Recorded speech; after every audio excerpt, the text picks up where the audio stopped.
विद्यालय EMRS येथील सर्व शिक्षक शिक्षकेतर बंधू भगिनी आणि माझ्या विद्यार्थी मित्र मैत्रिणींनो, इथे उपस्थित पत्रकार बांधवांनो, सर्वप्रथम मी आपल्या समस्त आदिवासी बांधवांचे आराध्य दैवत असलेल्या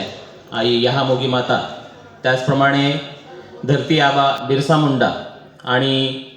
स्वातंत्र्यवीरांनी आपलं रक्त सांडलेलं आहे आणि ज्यांच्यामुळे आज आपण या स्वातंत्र्याची फळं उपभोगतो आहोत, अशा सर्व वीरांना माझे शतशः कोटी कोटी प्रणाम। आज आपण इथे जनजातीय गौरव दिवस साजरा करण्यासाठी जमलेलो आहोत। धरती आबा भगवान बिरसा मुंडा यांच्या जयंतीला 150 वर्ष पूर्ण झाल्यामुळे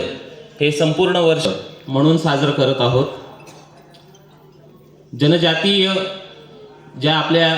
आदिवासी जमाती आहेत यांची अशी प्रत्येकाची एक वेगळी संस्कृती आहे आणि या समृद्ध संस्कृतीचा वारसा पुढे नेण्यासाठी आपल्या सर्वांना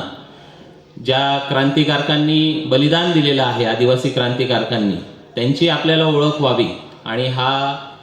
संपन्न वारसा जो आहे तो एका पिढीकडून दुसऱ्या पिढीकडे कसा आपल्याला नेता येईल, ही संस्कृती कशी वृद्धिंगत करता येईल, याच्यासाठी आपण